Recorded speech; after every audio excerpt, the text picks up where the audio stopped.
वादा नहीं विकास करेंगे, वादा नहीं विकास करेंगे,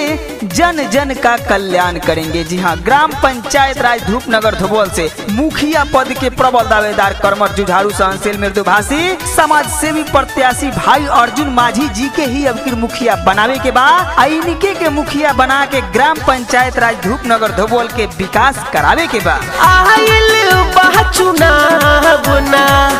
भुला के बजी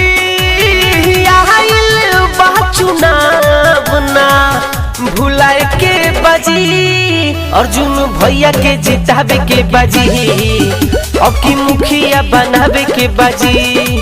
अर्जुन भैया के जितावे के बजी अब की मुखिया बनावे के बजी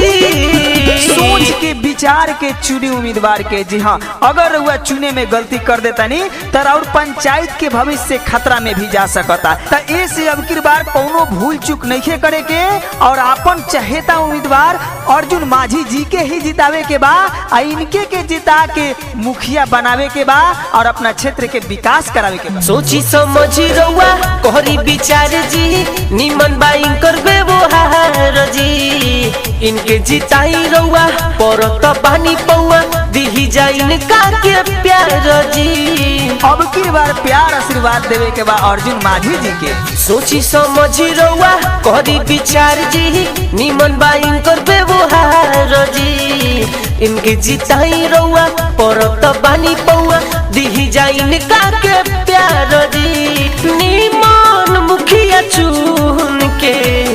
ले आवे के बजी निमन मुखिया चुन के